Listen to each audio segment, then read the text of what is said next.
The girl who walked home twice. It was 1930-something. The air smelled like wood smoke and apples. Drizzle turned every porch bulb into a little planet. The high school had cut loose early for the game in Lexington. Band kids fogged up a bus with laughter. Tires hummed along the Maury. Ione, small like a willow, tough like one too, didn't go. She'd promised her mother Yara she'd be through the door by 2000, no later. The mountain shadow drags night down early in Rockbridge County.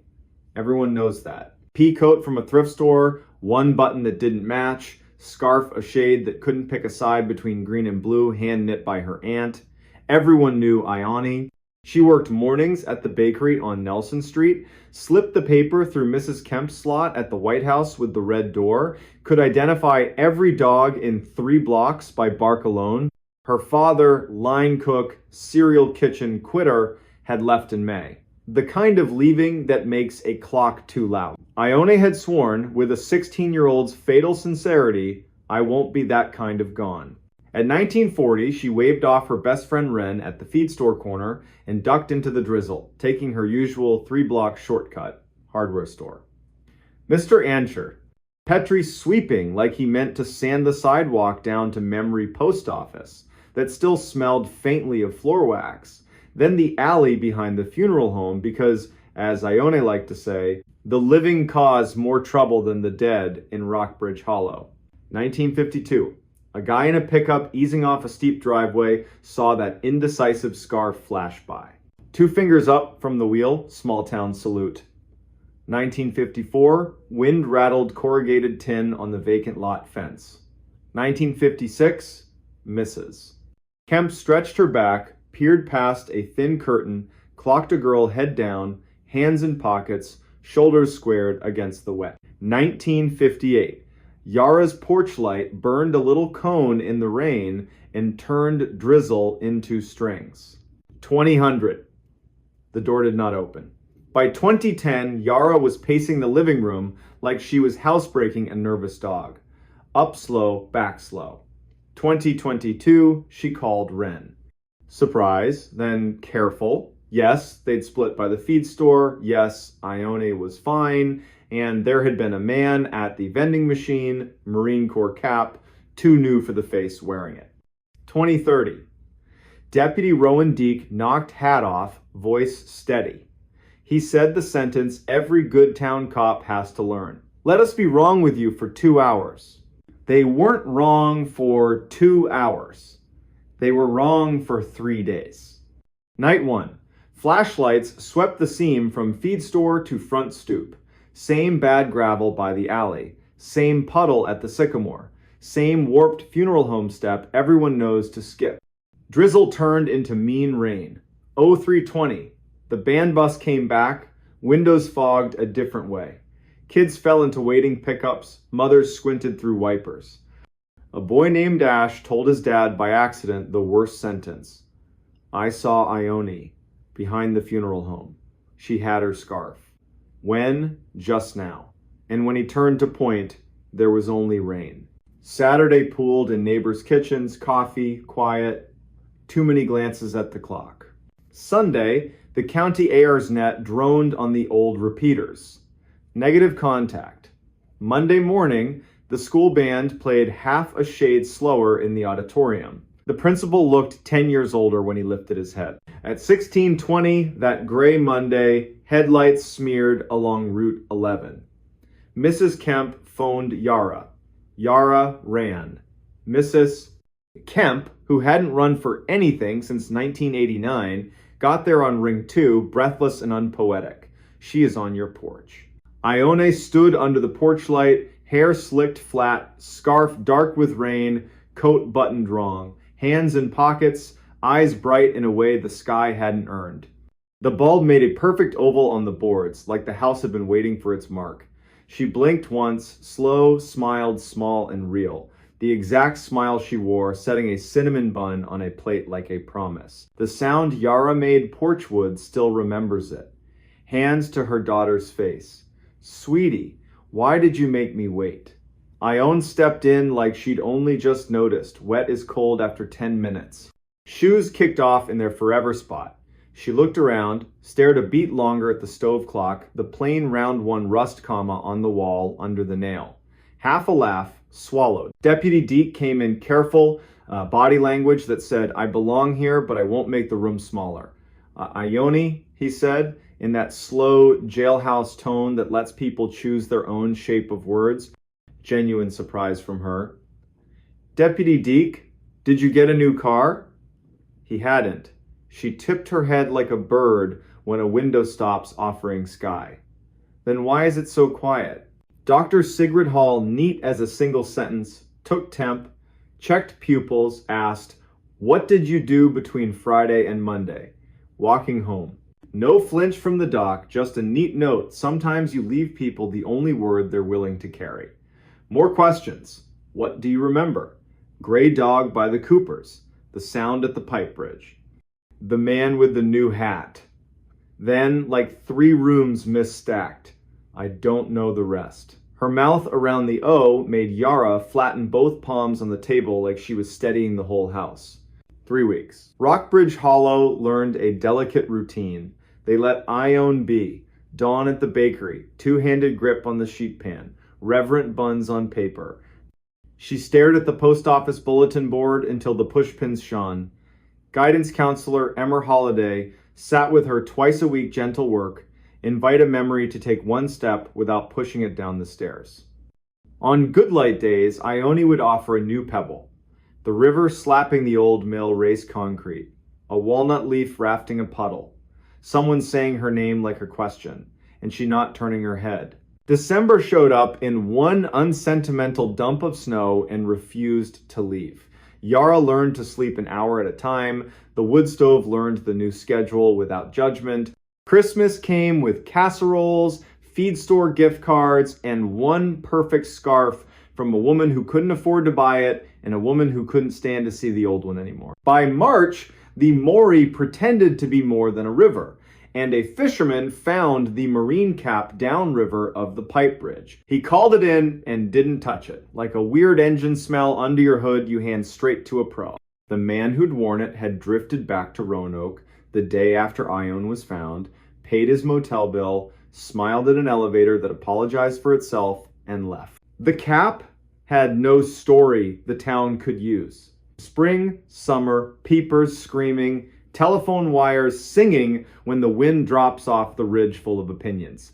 In September, 1 year minus 2 months, 17-year-old Ione stood in Yara's kitchen at 1943, poured tea she didn't want. Tired in a way sleep can't fix.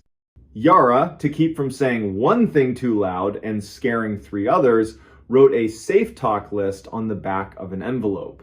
She never got to use it, because in 1947 the front door opened with the exact little 2-tug rhythm of someone who lives there. In the entry stood Ione. Peacoat, mismatched button, that undecided scarf. Hair wet from a drizzle that did not exist on Nelson Street, eyes bright in a way that made the room back up by instinct. The Ione holding the teacup rattled the saucer, set it down, turned toward herself and made a sound. The porch calls a bird hitting glass. Doorway Ione smiled, small and real. "I'm home, Mama." The stove clock ticked one very loud second and then remembered its manners. Deputy Deke again hat in hand. Dr. Hall's stethoscope already warmed the way good doctors do. Counselor Emmer put both palms on the table and didn't sit until Yara did. The town did not come. A small place knows when a crowd ruins the edges of a miracle. They asked gently, "When did you start walking? Where did you turn? Did anyone speak? What did the river sound like?" Doorway Ione answered with the same script as a year before. Dog, pipe, bridge, hat, walnut leaf. The difference wasn't the words, it was the way the room caught them. Every sentence landed like the place had already set a plate. Deke stood in the kitchen threshold and looked both ways. He saw 2 girls, he saw one, he saw none. He kept his face steady so the room could borrow it. "Sheriff, Judge Crease, how do you write this in a report? Breathe with me, the practical spells." They kept both Ionesses in the room because what else do you do? Dr. Hall took 2 pulses, one just off the other. Checked eyes, left, right, months backward, both did it. 2 wrists, 2 heartbeats, both wrong in different right ways. Her face gave nothing away and everything all at once. 2140. Somewhere down the block, a stubborn riding mower coughed into one more season. Emmer broke the spell with 2 perfect lines. We're going to give the new arrival an apple, and then gentler. And we should stop calling her the new arrival. They gave her the apple. She held it like a small planet, looked at it, at the clock, at Yara, at Ione, at the hallway, to the bedroom where long division and bird names had been learned. Then, matter of fact, not triumphant, not afraid, there are 2 of me here.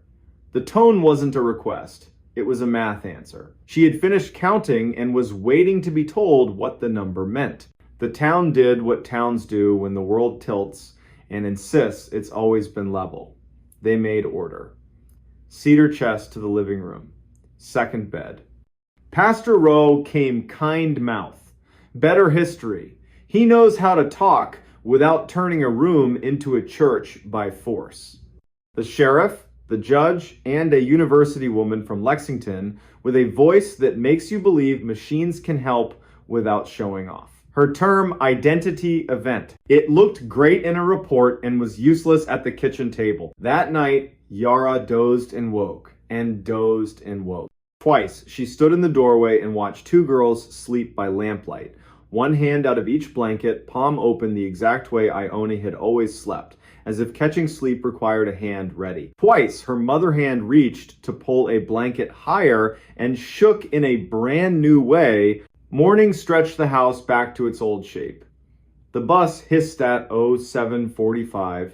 The driver glanced at the porch without meaning to. Mrs. Kemp knocked once, left rolls, and a note with only the date she believes. Inked things are harder to argue with. The university woman returned, politely eager. Separate mic channel. Smell test, cinnamon, eyes closed. A metronome on the table whose pulse keeps time. She packed up at noon with good manners and eyes full of a curiosity that doesn't need oxygen. For a while, Rockbridge Hollow held. The girls washed dishes in a choreography that invented itself in 48 hours. Tea the same way. They walked the block at dusk together. They did not cut behind the funeral home. When they slept, their breathing went just out of phase, then remembered itself. Like 2 clocks learning, they didn't have to impress each other. Then the bill came due. Day 10. A pale circle under older Ione's left collarbone, coin-sized, cooler than the skin. Dr. Hall's smile stopped at her mouth. Her eyes kept the truth. Sketch on the chart, pictures keep you honest when words want to pose. Day 11. A match on newer Ione's right collarbone. Day 12. 2 circles bloom, each wrist, opposite sides. Opposite girls, like a mirror taking inventory. By day 14, the girls had learned to move like 2 people carrying one big tray through a narrow door. Day 19, they'd invented a way to argue that didn't injure the room. Day 21, the circles resolved into a constellation the doctor couldn't name, and then, just as impolitely as they appeared, they faded. Not all at once, one by one, soft as a hand, smoothing a wrinkle back into weekday skin. Day 24. Dusk, the hour when Rockbridge problems either introduce themselves or forgive you for not noticing newer Ione stood on the porch, undecided scarf at her throat, and looked toward the feed store, the funeral home, and that walnut root that heaves the curb. I should walk, she said. Older Ione, very quiet. I'm tired of walking. Both were true. Yara chose the loudest kind of bravery that makes no noise. We'll walk together to Pastor Rowe's, she said, and lend him our feet for 1 block. Then we'll come home. They did. The town watched by sweeping already clean porches. The girls returned, ate, slept. The circles faded, like a bruise deciding not to be dramatic. Day 31, 05:20. Newer Ione rose, made tea she didn't want, folded the undecided scarf on the table, smoothed it with both hands, thumbed the mismatched button and laughed without humor, private joke between her and the world. She opened the door to rain that wasn't there for anyone else and a porch light that was. She stood on the exact board as the year before. Turned, as if to give someone permission to follow. No one did. Step 1. Step 2. By step 3, Yara was awake. A mother knows her child stares. Ione, she said, not church voice, house voice. The girl smiled. I am going home. She stepped into a drizzle only she could feel. The porch light held her one heartbeat too long. She walked 3 blocks, hands deep in pockets, cut behind the funeral home, past Mrs. Kemp's window. Mrs. Kemp stood to stretch and saw a girl head down through sheer curtain and did not lift it. She had learned a hard lesson once and refused to write a new one. Oh, 5:54, Yara's door opened again. Older Ione, the one who'd returned that impossible Monday in the year 2004, stood in the entry with her scarf in one hand and coat over the other arm, crying and not crying, joy and disaster braided. Mama! No words back. Some truths are for skin, not air. Yara crossed the room, palms on her girl's face, while the clock hung its seconds without comment. By noon, the rain that hadn't been real for anyone else gave the day back. Dr. Hall, efficient, kind, wrote 2 lines she'd never bother a medical board with. Their grammar wouldn't survive. Older Ione, warm, steady pulse, lesions fading, appetite back. Newer Ione gone. Pastor Rode delivered a casserole he hadn't cooked. He's learned how to honor offerings without stealing their credit. I don't know what to call the second walking, he admitted, voice low. The first wasn't a trick. The last wasn't a theft. When the porch asked for a witness, they gave it one. That was right. Weeks stretched.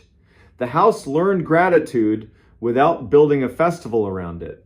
Ione went back to mornings at the bakery, face to the heat, wrists remembering cinnamon's weight. The Tuesday dollar tip from Mrs. Kemp, return some customs, survive any weirdness.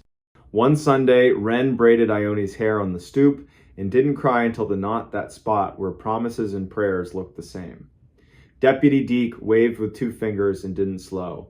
Habits keep towns from unraveling. Sometimes in late fall, when the walnut drops a single leaf onto a puddle and the river at the pipe bridge sounds like the old mill remembering. People here say, without moving their lips much, that they saw Ione walk home again. They don't mean a ghost. They mean a woman carrying her own shape through weather that didn't deserve a name, and for 15 sidewalk steps they felt porch lights turn on in their chests and were kinder to their own breath. Years later, one Sunday in the year 2019, Ione worked the bakery counter with her daughter, on her hip, hair loose because the day hadn't asked for more. A stranger out of state ordered a coffee and said it the way outsiders do. Are you the girl who walked home twice? Ione looked at him, then at her daughter, then at Nelson Street drawing its honest line toward the river. I'm the woman who did her best in Rockbridge Hollow, she said, kind, firm. The stranger made a sound halfway between sorry and disappointed and took his coffee to go. That night, the porch light over Yara's door hummed like it has for 15 years. Little transformer in a housing that outlived storms, bulbs, and one remarkable season. Walnut leaves fell in 2s and 3s. The stove clock kept obedient time even after time had misbehaved. Yara sat in her chair, listened to the night count itself, and felt the house settle into its old bargain with joy and fear. She spoke one true sentence into a room that had earned it. My girl walked home. My girl walked home twice. The park ranger who found something he shouldn't have. In 2019, on a wind-bitten Wednesday in late February, deep in the Texas desert where the land is so wide it makes your chest feel small, a park ranger found something he was never supposed to find. It did not glow, it did not scream, it just hummed soft enough to doubt, old enough to be dangerous, and patient enough to wait 40 years for the right set of hands. Before we begin, tell me, where are you listening from and what time is it there? Big Bend National Park wears weather like a personality. That morning, the sky was the color of porcelain right before a storm, and the first wind rolled over the flats like a bad thought, hard, dry, and full of grit. The Chisos Mountains sat on the horizon like a deep bruise. Somewhere far off, a diesel engine turned in its sleep. A red-tailed hawk hung motionless over the river road, and the river itself stayed out of sight, the way a secret keeps itself out of your mouth. Not gone, just waiting. Keir Halden had the early shift. He pulled his green and white truck off a rough two-track and killed the engine. He left the last mechanical sound of the day right there in the silence and listened. Ravens argued along a basalt spine. The wind combed the sodal. He checked the radio, clipped to his vest, and patted the small pouch he carried, tourniquet, foil blanket, a roll of hard candy he never ate. He had been a ranger long enough that the ritual no longer felt like superstition. It felt like showing up. Dispatch came thin, the way winter voices do when they travel far. Calm as coffee. It was Juniper Voss. She gave him the entire morning in 3 sentences. 1. A couple was overdue on the Outer Mountain Loop, slow but stubborn, last seen at dawn yesterday. 2. Border Patrol wanted eyes on a footpath out near the Santa Elena sector, something about boot prints clipping along with deer tracks. 3. The odd thing. An alarm squawked from an old USGS box no one had keyed in for years. The unit was the kind that used to sunbathe on a little solar panel and gossip to Washington about rainfall or tiny quakes or numbers that made people in ties feel like they understood the desert. Not a priority. Just weird. Copy your list, Keir said. I'll check the footpath first, then swing by the USGS thing if light holds. Keep the overdue loop hikers in my pocket. If they hit a wall, they'll beg your radio before noon. Juniper warmed. Appreciate it, Keir. Una's in Panther Junction, and she's listening. She wants a call the second that antique turns out to be anything other than a rattlesnake condo. Also, hold on to your hat. This wind eats. My hat and I have an agreement, he said, smiling into the windshield. Then he shifted into 4 high and idled the last 1/8 of a mile. Ocotillo leaned like fishing poles in a dream. The ground changed under his tires, hard pan to sugar, sand to flint.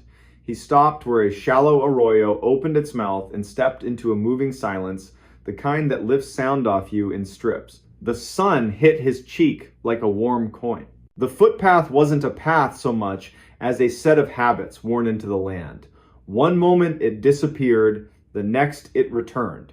As if embarrassed, he followed it by the rules all animals obey. Where a coyote would choose shade, the prince chose shade. Where the wash cut deep, the traveler stepped high along the bank, then drifted back down. Keir could read height in the length of a stride, weight in the heel bite, worry in the way a left foot trusted soil more than the right. The tracks cut south and west. Not his business, unless the story moved too close to paperwork. He gave the arroyo an honest hour, then turned toward a low ridge where the old stone shows its hand. The USGS unit sat where Juniper said it would, half hidden in shin oak, a dust-colored box with a turtle-back lid circled by a ring of rocks meant to keep cattle from testing it. A ground rod poked up like a silver reed. A cable that should have run panel to sensor lay severed and curled in a small defeated loop. Everything about the box said one word: old. The agency badge on the lid was sunburned down to a ghost. Keir crouched and touched the lock. It had been cut once in some other decade, replaced with a newer hasp, then left alone. He had bolt cutters in the truck. He also had a phone and a supervisor whose caution had kept more people alive than anyone would ever be able to count. He radioed Una Ketteridge and reported only the facts, no adjectives. Feels like a history lesson, Una said. But it pinged the system. Could be a dead battery hiccup, could be a bored cow, could be a deer with opinions. Use your judgment. If you cut it, I want eyes on whatever you see. On the walk back to the truck, the wind had put on a better shirt. It had shoulders. He returned with the cutters, braced the box between his knees the way you steady a barrel, and bit through the hasp in one clean press. The lid lifted reluctantly, seal hiss, a sigh. Inside, a spray of sand in a neat gray well. At the bottom, dry as the moon, sat a metal cylinder the size of a coffee can, strapped in place. A conduit ran out of sight underground, snug, official. On the cylinder, a hand-etched label slept under yellowed tape. Lechuguilla Array, Node C, date July 1976. Kier didn't say anything out loud. Lechuguilla is a cave in New Mexico, days to the north, in a world underground, but the word tastes like limestone and men with carbide lamps. He snapped a photo, sent it to Una, and waited. The wind set a hand on the oaks and took it back. Una returned with a name, Harlan Sevier, at USGS. He says that's a shock sensor, not seismic. They use them at the tail end of certain tests to see if anything rattled. He also says if you'll be a saint and bring the cylinder here, their archivist will buy him dinner if it's got the word Lechuguilla on it. Happy to fund your stake, Kier said. One more look before I break the strap. He slid a hand along the cylinder. The metal felt cool, as if the sun hadn't mattered to it. His fingertips found a folded paper tucked under the strap. He pinched it free. A field, tag time, weather, who to blame. The ink had softened but held. The name on the tag wasn't one he knew. Ivar Cade. Below the name, replace node C if hum persists. Call Rourke. Kier sent a photo of the tag. This time, Una took longer to answer. When she did, her tone changed the temperature of the room he was standing in. Rourke Delmont used to be a deputy in Terlingua, she said, retired to a house outside Marathon with too many cats and a ham radio. If his number still exists, Juniper will find it under the paper nobody ever looks under. Bring the cylinder. I'll have Juniper patch you through when she digs him out. Before lifting the cylinder, Kier did one more thing. He leaned down, put his ear near the well, and held his breath the way EMT school teaches you to make a room go quiet. He heard exactly what anyone would expect to hear. Nothing. Or, if you wanted to be honest with yourself, the faintest, straightest suggestion of something metallic remembering its job. Not a sound you could brag about, not even a sound you could swear to. Still, he felt it the way you feel a draft in a closed house. He wrapped the cylinder in a blanket and set it behind the truck seat. The wind decided they were partners now. On the drive to Panther Junction, he kept his hands loose on the wheel while his brain ran two lanes, one labeled hikers, one labeled hum. The radio whispered, then cleared. Juniper. And then another voice riding in on her line, dry, amused, patient, like a man people invite to funerals because he won't make it about himself. You found something that used to pay my salary, the man said. Rourke Delmont, please tell me you didn't open anything that says do not open. I don't drive after lunch. Kier told him the story from the top. Rourke told one back. It started in the 1970s when men wore ties into the field and ended when people stopped writing months out longhand. The short version, at the end of a certain era, a few hush-hush pieces of gear got planted in places they didn't belong and then forgotten when one team assumed another team would clean up. It wasn't sinister, it was human. Drawers are easier to open than to close. Ivar Cade, Rourke said, trying the name on his tongue. He was a tinkerer, listened to ground like it had opinions. He had this thing about humming. Said if a box hums, you treat it like a street dog, no sudden moves. Stop when it stops. Sounds like his note. If you get that cylinder into your office and crack it, and something inside looks like it wants to be played on an old machine, call me back and let me be foolish one more time. I promise, Kier said, because men who talk like Rourke do not ask for many promises. Panther Junction did its lunch hour ballet as Kier rolled in. High schoolers in borrowed hats argued about which loop had a better spring. A sunburned couple congratulated themselves for picking the Vista Trail instead of the Tree Trail. Una met Keir at the side door and walked him down the coffee and dust hallway to a small room she called the museum, because if she didn't love it, it would have become a closet. The cylinder went on a table cleared of maps that had been retired by someone who refused to admit it. They did it by the book. Photos first, as if the object had a lawyer. Gloves next. The strap had baked into one long sigh. It gave when asked. Under the lid was not a riddle. It was a spool of quarter-inch tape, wound neat, the kind that used to carry voices and now mostly carries nostalgia. Una didn't rout politely.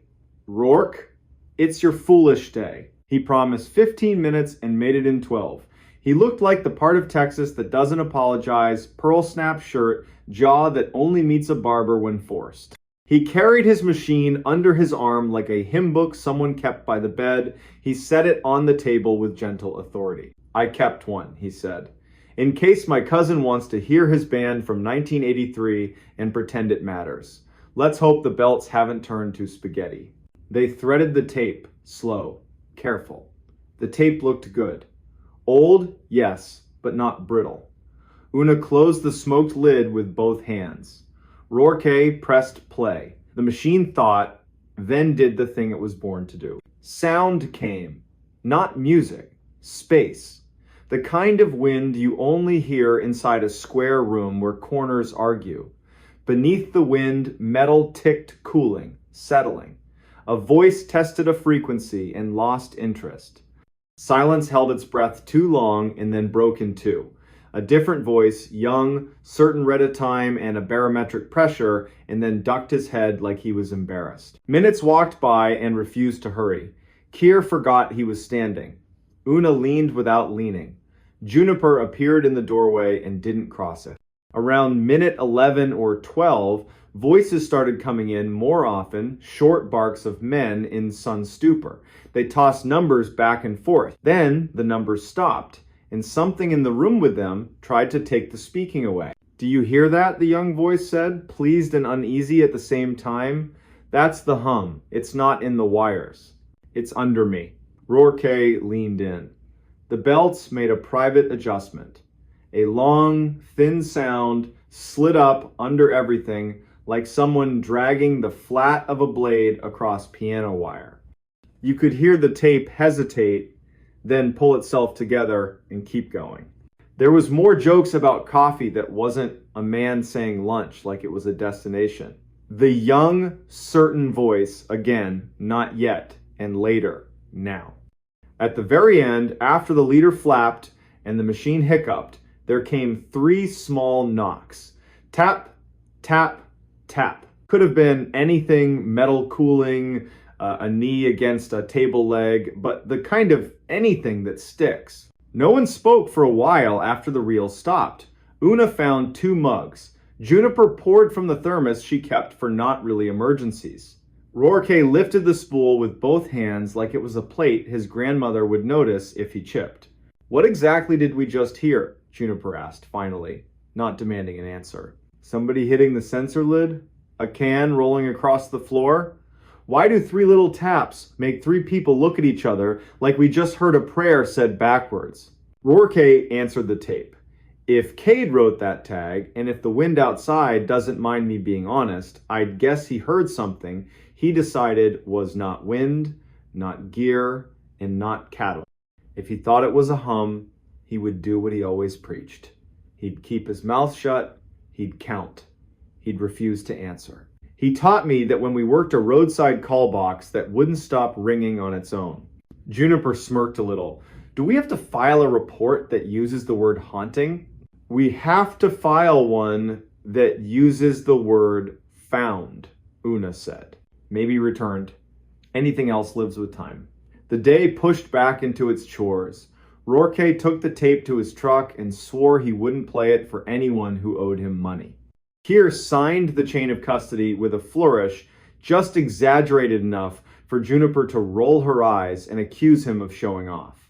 Then he stepped back into a heat that had moved 1 shade higher. He still had the overdue hikers in his pocket. The river would throw a cold ribbon across their route. The The front would stand up and try again by dawn. 2 hours later, he found them under a cottonwood, unhurt and mad at themselves, like all healthy overdoes. The man's name was Corliss, which made Keir like him for no reason. The woman's name was Mylene, which made him like her for matching. They had underestimated the sun for the 500th time in human history.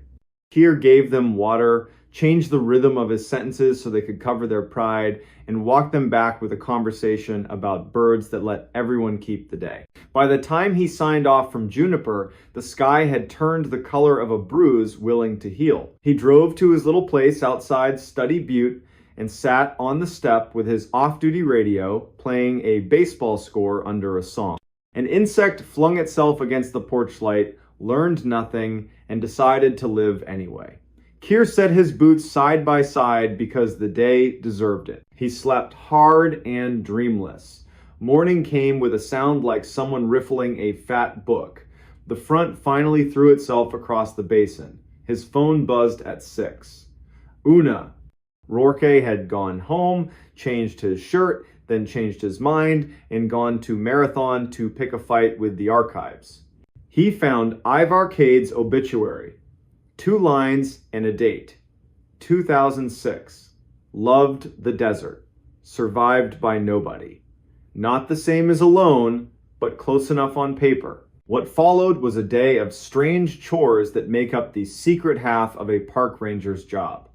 A woman dropped her keys into a pit toilet at Rio Grande Village, and Keir recovered them with a coat hanger and a moral crisis.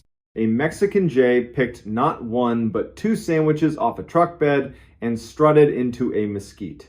A man cornered Keir at a trailhead to ask, with pure sincerity, where the dinosaurs sleep at night. By late afternoon, the front was empty and the air could remember how to be clean again. Without planning it, Keir's truck found the 2-track, then the ridge. He didn't expect the stand of oaks to look guilty. He didn't expect to kneel beside the empty USGS box and feel right behind his breastbone the desert's particular permission, the one that says you can stay if you keep your voice small. He put a palm on the metal and counted to 10 without breathing. Then he exhaled and counted to 10 again. A raven landed behind him and made a single rude comment. Keir laughed, surprised by his own sound, and turned as if he'd given his back to the wrong thing. The raven hopped, decided the joke had landed, and went back to its schedule. Keir wiped his palms on his pants and told the box out loud that it was not an afterthought. Then he walked back to his truck. That should have been the end of it. It wasn't. 2 miles down the road, the radio jumped in a way that made Keir grab the volume out of pure goodwill. Juniper again, voice controlled, verbs undecided. Bringing you an incoming, she said. I have a caller listening to an old field tape on a machine in his truck. He would like you to meet him at mile marker 23 on the Marathon Road and decide if he should stop. He says please twice. I believe it's Rourke Delmont. On my way, Keir said, because you don't let a good man have an embarrassment alone on asphalt. Rourke's truck waited on the shoulder like a patient mule. Driver door open. The little tape machine sitting on the seat where a person would be. The reels turned greedily. They didn't ask for much, just power and a little faith. Rourke kept one hand near the brake lever and the other on the wheel, like he might have to drive the whole arrangement away from something you can't swerve around. It's nothing, he said as Keir approached. Wind in a different hat. Men I used to be, saying numbers the way sunburned men do. And yet, listen to the part that pretends it's not there. They listened. Under the wind, not behind it, like a floorboard under a rug, a low line had begun. To call it a note would suggest it had manners. It didn't. It was a long idea someone forgot to end. Even the machine grew cautious, as if its belts could feel the shape of the room that tape had once been in. On the recording, the young voice spoke again. Careful this time, do not answer it. If it chooses a rhythm, let it be a rhythm without you. Rourke clicked stop with his knuckle. The truck filled back up with honest air and the faint smell of old foam. He was a crank, Rourke said with affection. Cade. He liked to say there are only 2 kinds of people under the sky. the ones who answer first, and the ones who listen first. Then he'd pick which one to be like he was changing shirts. He loved seeing what the world would do if he made it take the second move. "Why here?" Keir asked.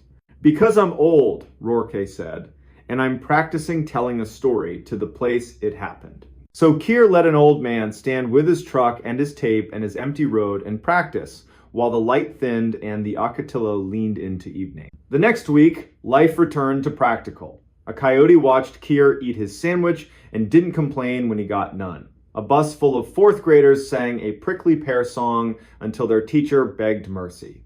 The tape traveled to Fort Collins in a box with 3 labels and enough bubble wrap to outlive all of them. Harlan Sevier wrote an email full of thank yous and jargon that made gardening sound attractive. Una allowed the museum to be a museum for 1 more hour. Juniper added a sticky note to her console that said hum in tidy pen. She said it was a reminder. Nobody argued. Spring showed up like a kindness you don't deserve, but take anyway. Wildflowers did their loud, brief job. The river had just enough weight to trick children into thinking it was permanent. Keir took 2 days in a cabin near Terlingua and practiced being nobody. He woke once with a name in his mouth that wasn't his and laughed at the rafters for the body's weird tricks when the mind is too full of story. Late April brought a letter to Panther Junction on paper that believed in itself. Una slid it open with a pocket knife just because it's always fun. Ione Greathouse, archivist, wrote in a tone you'd expect from someone who can't believe she's paid to do what she loves. Thank you for the cylinder, thank you for the tape. They had duplicated it and cleaned it until someone might mistake it for modern, though its real value was in the fact that it wasn't. As for the hum, it did not exist in the tape as a measurable frequency. It existed as a missing one, a hole where numbers stopped trying to be numbers and then remembered themselves. The packet included a transcript with timestamps and that one line that still put a chill on the back of everyone's neck. Do not answer it. Keir read the whole packet at his little table by his one window. He read it slowly, the way you set out water for an animal you hope will trust you. Then he called Rourke and offered to drive up. "Bring limes," Rourke said. "I'll bring something that burns properly." They sat on Rourke's porch while the cats did criminal things around their boots. "What did we find?" Keir asked the dark. He wasn't asking for nouns. Rourke lifted his glass, set it down. "Proof of boring bravery," he said. "Men in a small room under a big sky who decided not to be interesting in the wrong way." They heard a thing they couldn't own, named it hum, counted it, refused to answer, ate lunch, and went home. Then they left us a spool no one cared about until a winter wind told it to wake up. A train with no business being that close laid a ghost horn over Marathon and moved on. Cats faced the horizon like it owed them. The stars did what they always do after weather, brag. The next morning, Keir stopped by the museum. The empty cylinder sat on a shelf at eye level. The card below it said the simplest possible thing. Found near oak, returned to desk. The rest lived between the wind and anyone willing to lean close. On a Friday in May, when tourists arrived like convoys and the park gets louder on the surface and quieter underneath, Keir hiked up a dry wash and saw 3 small round marks pressed into dust on a flat rock in the shade. He touched one lightly with the back of his middle finger. The way you test a skillet you don't trust. The marks were fresh. They could have been made by a walking stick. They could have been made by the end of a tape case. They could have been made by a raven being too literal. He took a picture anyway. Then he wiped the rock clean and laughed at himself, because the rock did not mind and did not notice. That night he called his sister in New Hampshire to hear how her voice could make heat talk about snow. He told her a version of the story with the precious parts swapped out for ones that wouldn't. She said she loved that he had a job where silence came with rules. He said he loved that she had a job where noise had neighbors. They hung up like families do when there is more to say and no hurry to say it. Summer leaned in, heat stacked on heat. Tourists tried to buy wisdom by buying bigger hats. The monsoon teased, then teased again, then finally did the decent thing and broke on the mountains, letting cactus drink for real. Keir learned one more part of the park and then another. then deliberately forgot the exact shape of the gray cylinder, so that if it ever wanted to remember itself to him, it would have to do it honestly. He never heard the hum again. He wasn't disappointed. The desert does not owe encores. He heard the small faithful noises that make this place a sentence you can live, in quail cubbies rustling like loose paper, the groan of a truck asked to be patient, a woman laughing in a campground when a child said the stars were a spill. He filed 2 reports that month that used the word found and did not once use the word weird, which felt like progress. Now and then, on a long stretch between somewhere and nowhere, Keir would thumb the radio and ask Juniper the only question you ask a dispatcher who has saved you from your own hurry more times than either of you can tally. What's your world tonight? And she would read a list that wasn't a list flat tire near Terlingua, a man who locked his keys in his canoe, a long-haul driver whose wife had a baby while he sat on the shoulder crying and not caring who saw. That's the net holding up the desert. Not ropes, voices. When autumn returned with its clean knife, Juniper added a second sticky note by her console, not to replace the first, but to keep it company. 3 words. Do not answer. She said it was a reminder. Keir said it was a sermon. Una called it practical and wrote a procedure memo that future rangers would roll their eyes at and then follow anyway. Early December. Cold morning. Keir drove out to the ridge where the oaks keep their small green and parked, facing the wind that once crawled under his shirt. He walked to the empty box, set his hand on the rim, and spoke the way a man talks to a stone when no one is looking. He hoped whoever had listened first had wandered off to a place with shade and water and endless lunches. He said 3 names: Ivar Cade, Rourke Delmont, Juniper Voss. The wind moved over the far country with slow hands, and Keir felt the small truth that keeps a person working in a hard place. Sometimes finding what you should not have found teaches you how to leave it exactly where it belongs and how to carry it forward in your mouth without letting it borrow your name. On the drive back, a roadrunner cut across his bumper with the cheerful felony of a thief who knows the law. Keir laughed out loud, and the day liked him for it. At the junction, he signed for a parcel of new trail signs and accepted a slice of pumpkin bread from a volunteer in a vest covered in pins. Una raised a hand in the hallway and, without slowing, told him to go home and let the evening keep itself for once. He said he might. That night, as the first hard cold settled across the park, as the river crouched and the coyotes traded minutes on the microphone of darkness, as Juniper's voice crossed and recrossed other voices in the net that keeps the desert patient, Keir sat on his porch with the lights off and listened to the nothing that is never nothing out here. He set his palms flat on the wood. He let the day lift like steam. When a small breeze passed his ear, he did what the wise do in rooms where something asks to be answered. He counted to 10, then to 10 again. And because he knows the difference between bravery and good sense, he did the hardest, bravest thing he could do. He said nothing at all. He followed the voice in the woods. In late November 2016, a small Vermont town quietly changed the rules for how you answer the dark. Friday night. First snow falling like ash over the Black Spruce Tract 160 square miles of public forest that starts just west of Cold Hollow and runs up to a ridge the color of old iron. Wind from the north braided through the needles in one long note that makes decent towns leave porch lights on a little later.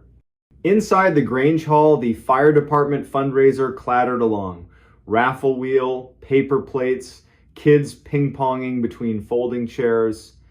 And one man, Orrin Vale, 39, a union electrician and lifelong night walker, kept glancing at the windows whenever a gust put its hard hands on the glass. Orrin's grandfather taught him to read the woods like a second alphabet. He carried a compass the way other men carry a pocket knife. He knew the low deer paths, the soft saddles between hills, the larch bark smell in thaw.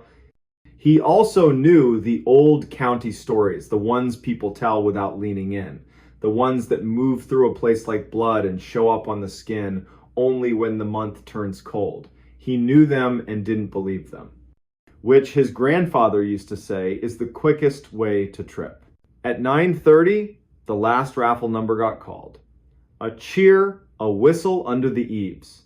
Orrin stepped outside to swap boots at his truck. Official reason. Real reason, listen to the night. Sky with that pale pre-storm glow that shows up 5 minutes before the real snow decides to get serious. He tightened his laces, looked beyond the last lit porch at the forest's black shoulder. That's when he heard it. A word as soft as an unfinished thought. Hello! He locked up like an animal when a twig snaps wrong. Then a short laugh at himself, shake it off. Your name is not written in the air. Street still ordinary. A plow truck idling on the corner, TV glow in a window, boots crunching frozen grit. Nobody else stopped. He headed home, head down against the fine sting.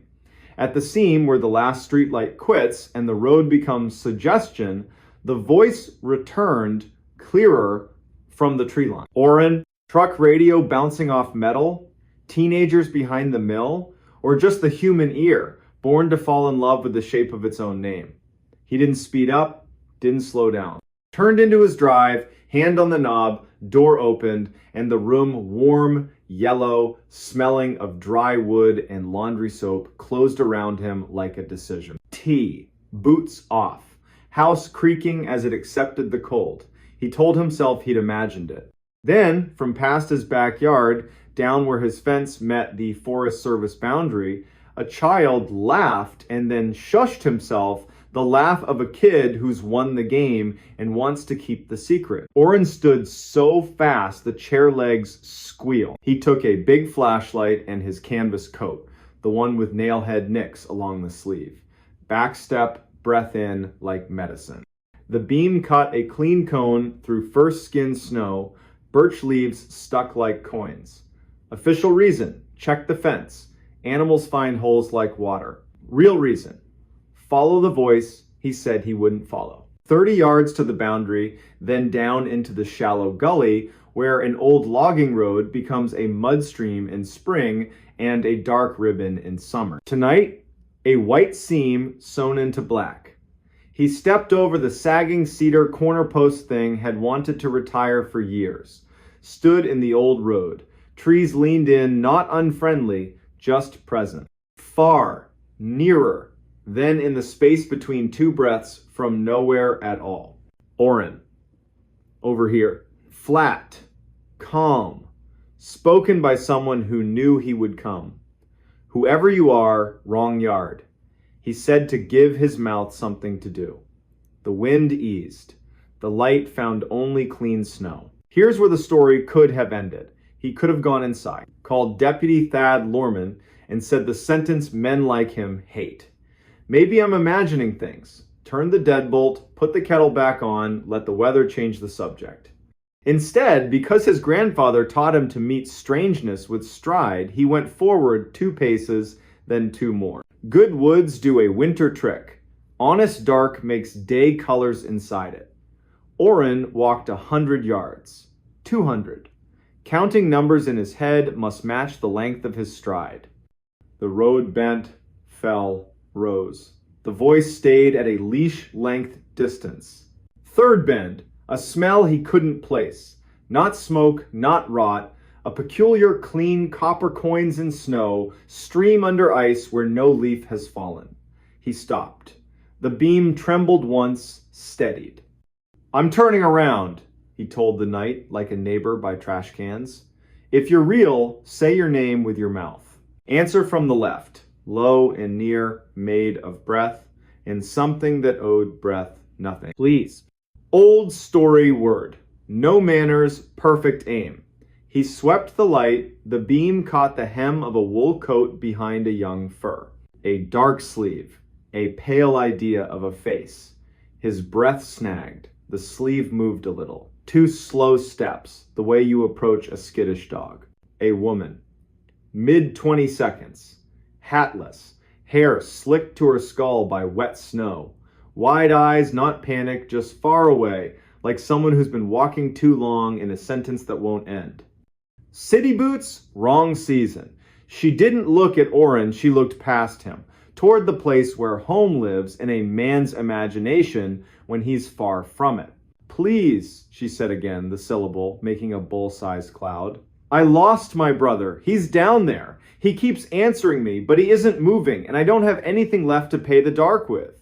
Oren didn't ask the right questions. Not why here, not where are your tracks. He did what his grandfather would have done. Light to her shoulder so he wouldn't blind her. You're coming with me.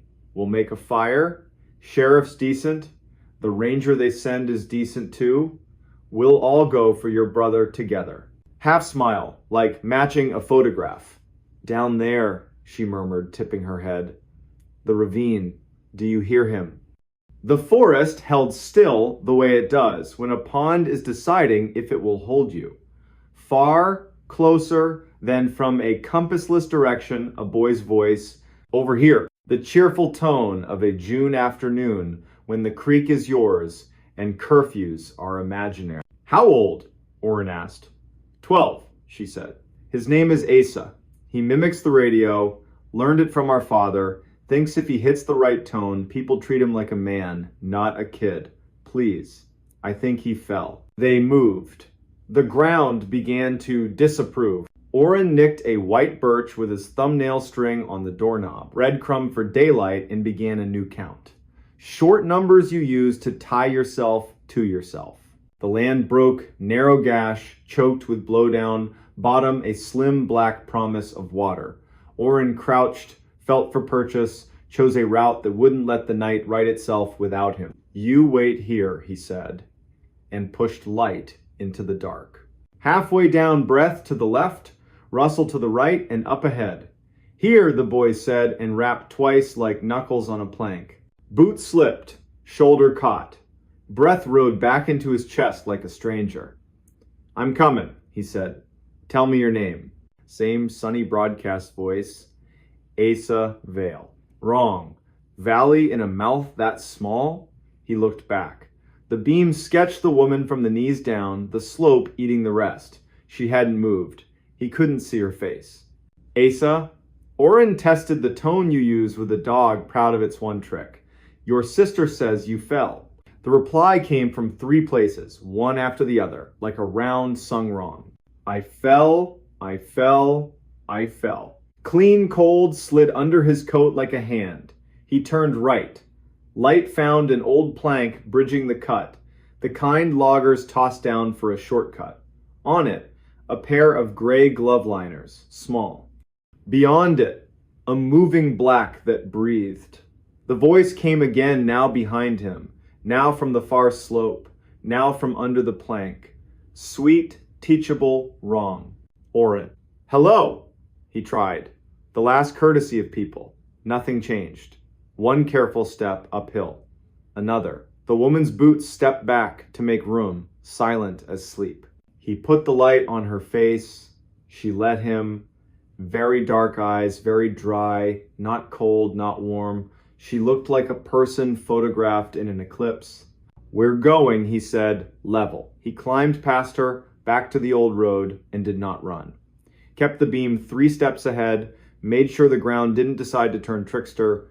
He said soft, the name of his grandfather, the ridge, the stream, the man in town who could fix anything with a coat hanger. That's how men like him pray. The voice followed at the same polite distance, calling his name, then trying other names, one by one, like a radio dial. Mael, Thad.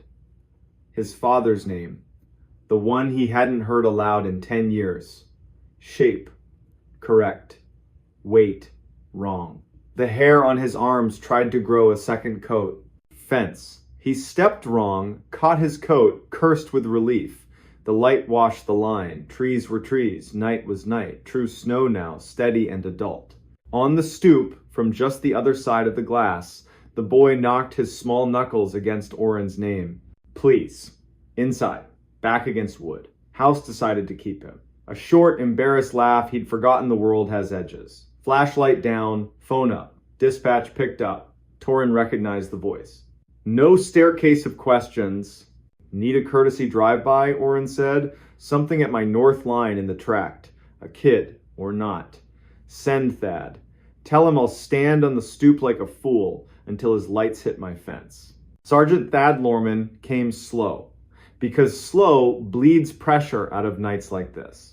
The light bar painted the trees blue, red, white, a cheap, honest carnival. Thad listened to Orrin tell it with the part of his mouth that jokes about fear and the part that doesn't. He nodded. If it's a kid, we help. If it's not, we're not feeding it names we care about. We wait till morning. Ranger Ilsa Peregrine will bring a map, and that way she has of seeing ground that doesn't want eyes.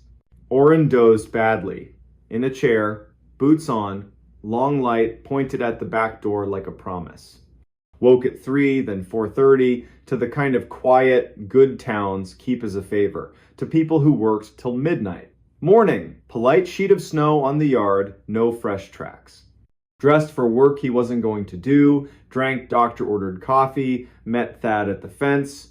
Ilsa arrived 10 minutes later with rope and calm. Ilsa Peregrine had the patience of someone who's pulled people out of rivers, trucks, and bad ideas.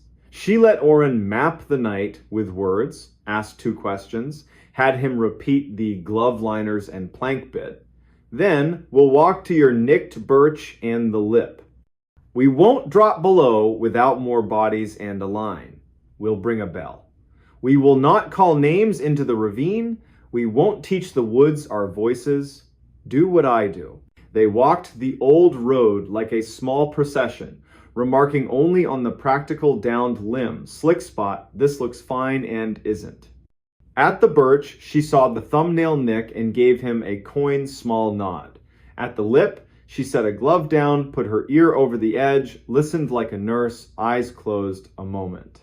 When she opened them, nothing in them was darker, but something inside had locked its door. The bell, she said. Thad, stand back, palms open. Think about your wife saying your name on a normal day. Orrin, think about your mother saying yours. I'll drop, we'll listen to what the ravine does with it. Little brass counterbell, line to wrist. She lowered it into the cut, tapped once. Sound went down and became shape.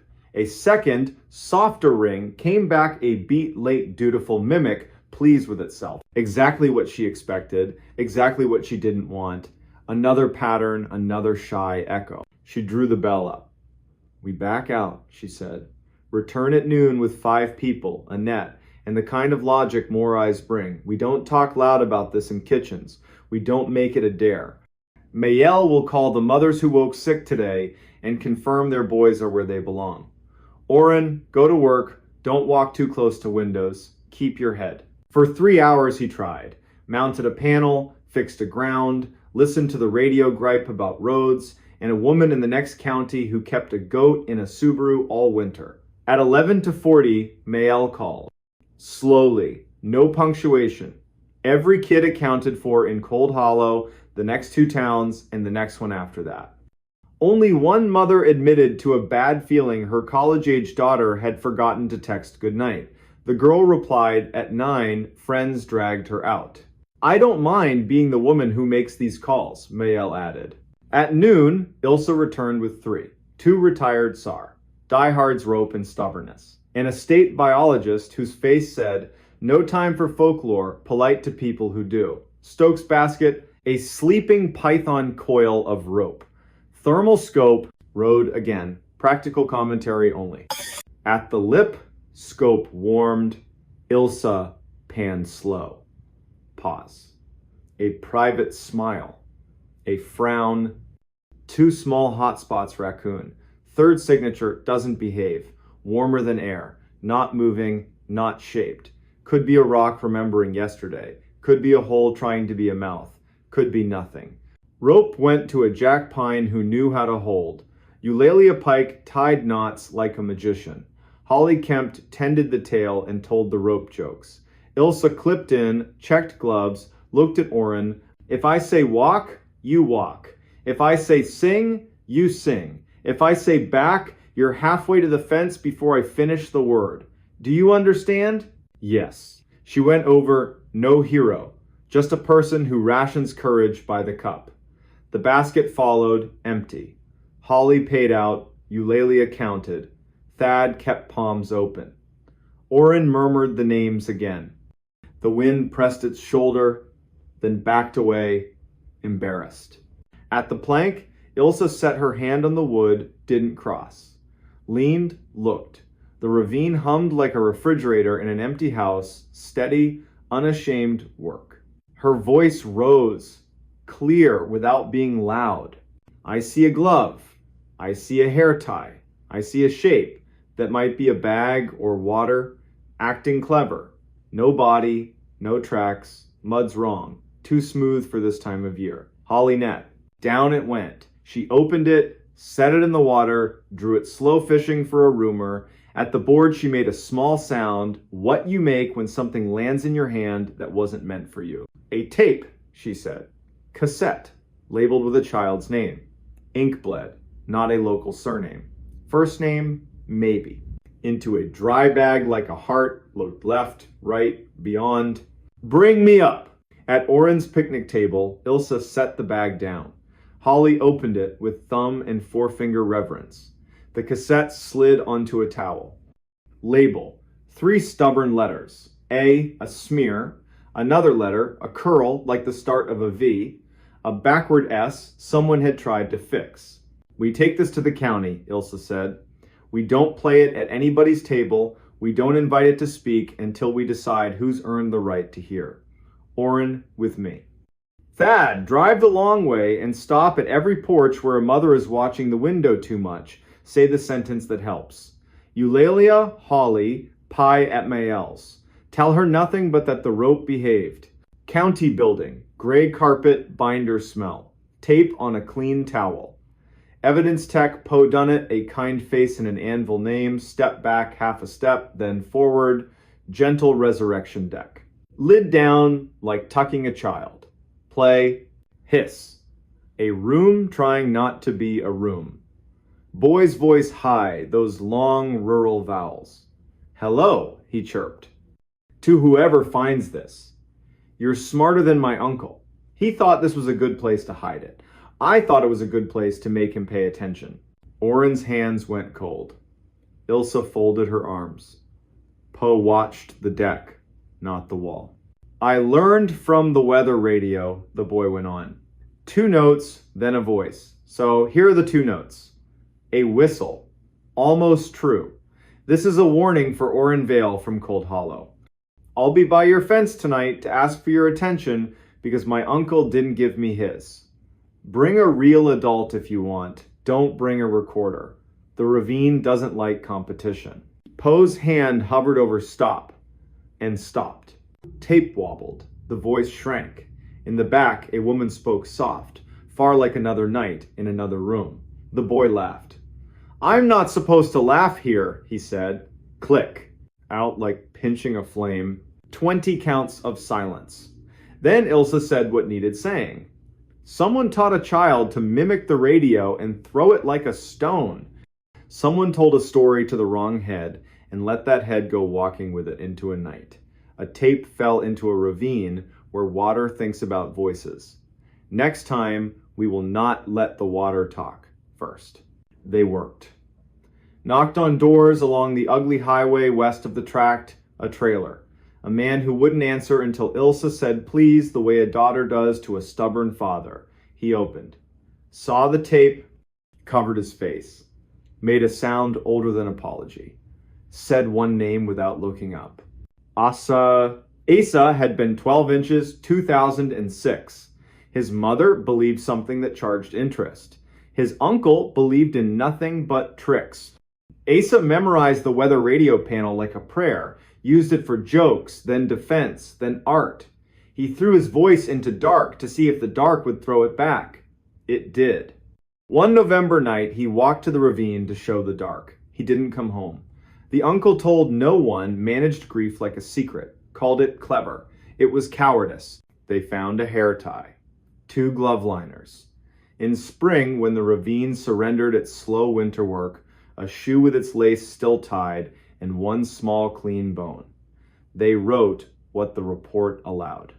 No spectacle, no feeding the woods names it hadn't earned. For a week, Orrin stood by his fence each night. Didn't call, didn't answer. Stood. Trees did the old work. Wind chose other halls. Once, very late, when the stars dropped their light lower, a voice from somewhere between branch and ground said his name without hunger. Orrin, like ticking off a list, he said nothing back, let air, cold, and needles speak over him. Went inside, boots by the door, slept without dreams. That winter, from Route 2, the tract looks like any black wall with silver on it. It is any forest. It will let you in if you bring a good map and let you out if you bring better friends. It will listen to anything you say, repeat very little. If you ever stand on a porch in first snow and something at the tree line uses your name, you'll do what Cold Hollow learned after Orrin Vale followed a voice once and decided not to. Again, go inside, put water on with her big. Call the person whose job is rope.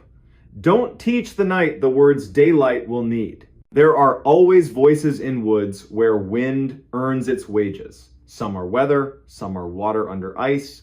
Some are branch and bird wearing a rhythm our heads mistake for language because language is the rhythm we gotta reach each other.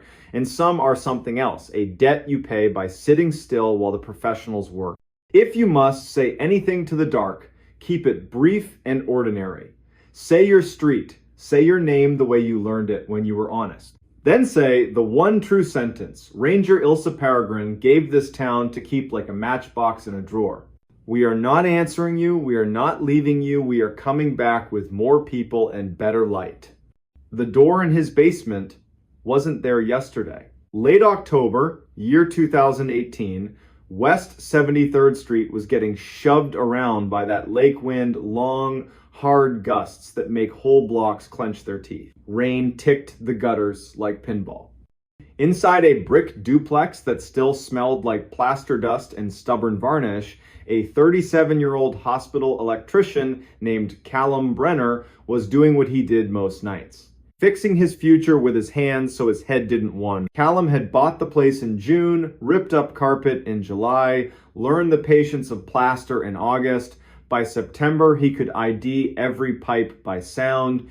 The furnace, original to that era when guys wore hats to breakfast, cleared its throat every evening like an old smoker, then usually behaved. Widowed at 33 by a soft word doctors hate, Callum had decided you can outwork the long hours if you give them a job. His job was this house. A blue notebook on the kitchen counter held the list. Beside it sat a chipped ham radio mug, Coil Me Maybe, that he pretended not to like. He'd been in the basement 100 times. It was a good basement by neighborhood standards. Poured walls, old coal chutes, mortared shut in the 1960s. Work sink with a stain shaped exactly like Michigan. 2 doors down there, one cream painted into a porch cubby full of sleeping paint cans, the other a janky plank into a crawl space where the October Mice Union held meetings. He knew both. He'd made peace with both. He had not met the third. At 21:42, after losing an argument with a breaker and eating dinner like a raccoon at the counter, he headed down to relight the pilot. He liked that moment, the polite click, the soft whomp winter delayed by a thumb. He rounded the stair, set his phone on a joist for light, looked up, and stopped, like someone was dimming him instead of flipping him off. There was a door in the west wall. Not a door he must have missed. Not boxes stacked weird. He'd scrubbed that concrete in August with vinegar and a bad attitude. It had been wall. Now, it was a door, same in different cream as the other trim mortise latch, casing with the exact roller lint pimples from some distracted owner 3 tenants back. A strip of blue tape was slapped across the brass like a utility tag. It even crunched under his knuckle when he knocked neither hollow nor solid. A hotel of a sound, Callum said it out loud. Because good rooms appreciate honesty. That was not there yesterday. The furnace clicked, caught, and steadied as if proposing a trade. You let me keep one mystery, I'll give you heat. He stared at the tape. It said utility in tiny letters and a number no department in Cleveland uses. Upstairs, he wrote it in the blue book. Wednesday, late October, year 2018, new door, west wall, basement. He made coffee he didn't want. Then he called the one neighbor who knows the right nouns for the wrong problems. Genevieve Trask had worked 30 years in the bus yard parts department. Even her dog, Primitive Pete, followed house rules like a union contract.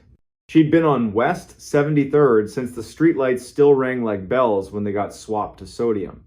Callum asked if she'd come tell him whether he'd just lost a fight with his eyes. "My pleasure," she said, like someone who's risen for worse. They went down. Jen stood, silent, 10 seconds flat. Then, measuring flour careful. That was not there yesterday. Primitive Pete sat, lifted a paw, set it down. The blue tape didn't peel when Jen tested it. The brass under it was guilty clean, like it had been avoiding hands for months. She put her ear to the wood, jaw loose like a piano tuner. "The worst kind of quiet," she said at last. "Not a human, not a machine. Something that learned to be polite, living next to both." They left it shut, played a hand of gin upstairs. Jen insisted on losing gracefully. Callum walked her to the gate, watched Pete joy inventory the night, and because tongues check, bad teeth went down for one more look. The thing stayed a thing. In the morning, he called the utility mark line, contract inspections. They'd swing by Thursday unless the wind ate their schedule. And Otho Dwyer, night maintenance at the hospital. Collector of left-handed screwdrivers. Saint of simple machines. Otho showed at 1910 carrying a case that looked like it should say violin and didn't. Scope camera. He slid the head between casing and wall. The screen coughed up gray concrete, then darkness with the smoothness of air and the meanness of a throat. "Some jokes take too much setup," Otho murmured, brushing the tape with the back of a finger. "Tastes like municipal lie." They didn't open it. Otho poured exactly one finger of rye and told the story of an elevator that grew a sense of humor in a humorless building. He left the scope. Callum slept on the sofa because the living room had windows and the basement didn't.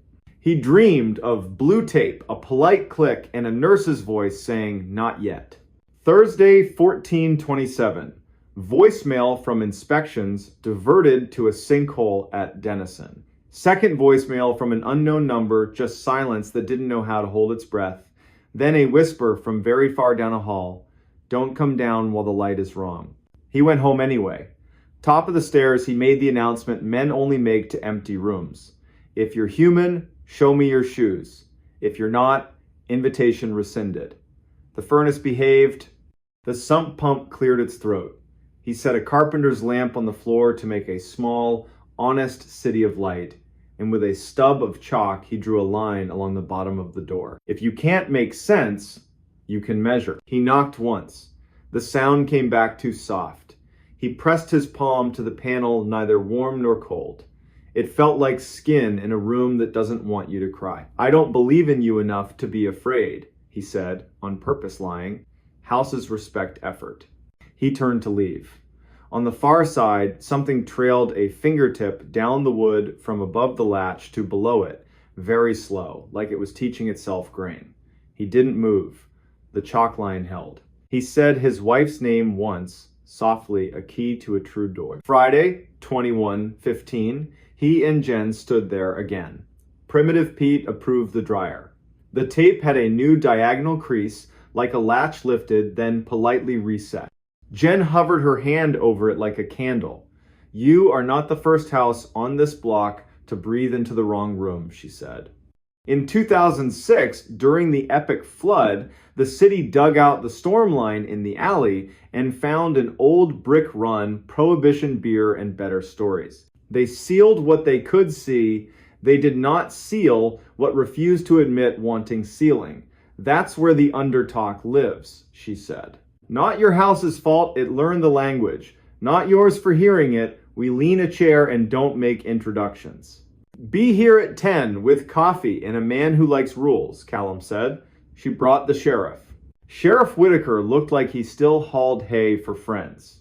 Face built for learning the same story from both sides and deciding where mercy fits. He listened to Callum, to Gen, to Pete, who sneezed once, officially endorsing the facts. Whitaker pressed his ear to the panel, knocked a pattern. 2 slow, pause. 2 no one uses unless they suspect a test. The door answered 1 slow, 3 quick like it understood and preferred to show off. We're going to treat this like a person who talks too much and too sweet to a child, Whitaker said. No drama. We don't answer. We call boring people with rope courtesy over magic. At 10:50, Building Inspector Ninette Polk arrived, clipboard, caution tape, and 2 public works guys who dig with shovels and silent. She measured, tapped the concrete with a screwdriver. Jaw loose, head cocked. Double wall, she said. Face wall. Behind it, not wall. Behind that, not our business yet. The plan, open the outside from the alley, look at it like breakfast. If breakfast looks like sin, you eat elsewhere. By noon, the alley had a careful hole. Brick, then more brick, then a slump of coal pretending it wasn't old. Ninette rolled her light into the throat beam, sliding along clay to a small cleared space. A tin cup, a folded blanket whose corners remembered hands, a stone pile with soot above it, a fire where fire made no sense. We've had squatters, she said. We've had people who didn't choose to be squatters, and we've had tunnels that confuse maps. This is a little of everything. Whitaker braced a gloved hand on the edge, leaned without betting his weight on anything foolish. At dusk, we come with 2 more bodies and a rope round my waist. We stand in your west room and say hello in a voice that can't hurt anyone. He took his pen and signed the blue tape, 10:16 on a Saturday. No underline, no smiley. Dusk. The wind inhaled and held. 3 across at the bottom of the stairs. The house delivered 1 timid knock, then, like it decided it needed a new tactic, went silent. Whitaker tied his rope to an old ceiling ring, laundry duty in another life, double knotted. He laid his palm on the tape, talked to the house like a dog flirting with a bad idea. We are not setting our tongues on this latch tonight. They moved the chair, lifted the latch without breaking the tape. The door opened a finger's width on its own resistance. Air came through at the temperature of old apology, coal, and long rain. His shoulder light showed a low brick run, 4 courses high, then a gap all along the top like the mason knew better and got paid by a man who didn't. In the dust beyond, 4 finger marks, evenly spaced. Someone who'd learned to count to 4 and wanted company, and a 5th, shorter one like a tired heart. Whitaker didn't step through. He bent, lowered his head, and said a name to no one, like a midwife teaching an empty room the word it's waiting for. Is anyone here who can stand the sound of their own name? 20 heartbeats, then a cough from the corridor, not brave, not sick, small on purpose. A voice, careful, like someone who only wants to borrow the part of the law that cares more about living than rules. I am hungry. Come into the light then, Whitaker said, measured. No names, no introductions to the dark. A face glanced into the cone, then jerked out. Quick. Private decision. The figure didn't cross. Do you have a sandwich? They asked. Jen started to answer. Whitaker lifted a hand. The room obeyed. We have a sandwich. You may have it on this side. He set it on the brick, stepped back a generous pace. A thin hand took it. Gratitude made of bread and shame filled the small room. I didn't steal the ring, the voice said. The ring was already in here. It's welded to the wall. We'll speak again in the morning, Whitaker said, as if this were any kitchen, any night. If you're still here, that would be a blessing. The dark laughed, once surprised at the word blessing. Then, I'll be here, the rain decided to stay. They closed the door. No chair. Sometimes chairs are theater when you need policy. Sleep came in the way it does when a house tries to grow a new tongue. Morning, the chalk line had a clean nick where the door had opened and closed. The tape now had 2 creases. In the alley, the little camp had a second cup that hadn't been there. On the brick, a note, careful hand, fountain pen tidy. Thank you, I won't be here long if you leave it. I know the way that does not ask you to break your rules. I followed voices, and that was my mistake. I am leaving now by the other mouth. Nanette read it, folded once, bagged it, dated it in words events like this should resist numbers. Sometimes people want a story, she said. Sometimes they want a door that says, no, we'll build you the second one. They hired masons from Ohio City argument-winning walls. A second wall went up in front of the first, tied with rebar that enjoyed its job. They pumped the crawl with flowable fill. Fill is kinder than concrete. Cut a new drain to the alley with the city's blessing, which almost never happens and did. They left the door hung for the sake of the room so a man, mug in hand, a year from now, could touch a latch and remember that fear behaves when it isn't fed. One Sunday in December, after the work and after the lake found its winter voice, Callum stood at the bottom of the stairs, set a sandwich and a thermos on the brick, no speech, no theater, listen. The house was just a house. You don't get to grow a new door without telling me first, he said, mostly to make the air file the sentence somewhere. Winter settled. Primitive Pete suffered boots. Jen taught Callum to let houses tell their little understories without volunteering his name. Whitaker sent a holiday card with a knot on the front. Otho reclaimed his scope, pretended to be offended at how clean the lens came back. Nanette drove by twice in January to make sure the wall looked like it meant it. In spring, the city found more legacy brick down the alley and filled that too. The report used the word legacy like a period. Every now and then after midnight, wind slides between those houses like a memory that learned to walk. The furnace coughs a sound you could mishear as a polite knock. A man stands in his basement with his palm on a harmless latch and says the names of the people who made a strange night decent: Genoveva, Otho, Ninette, Whitaker, and the name of the woman he loved, because names are keys, and grief is a door you don't open so much as a company. Then he turns out the light. Basements have long jobs. They don't need help from shadows that think they're clever. If you ever buy an old house in a city that keeps secrets under its sidewalks, you might wake up to a door where plaster swore no door would be. You don't owe it curiosity at midnight.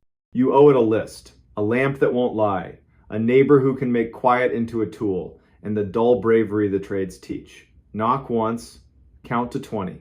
Call someone with rope, and if a voice on the other side calls your name like it's entitled to it, remember the single sentence that carried an ordinary man and his unremarkable house through a night when the city tried to breathe through his wall.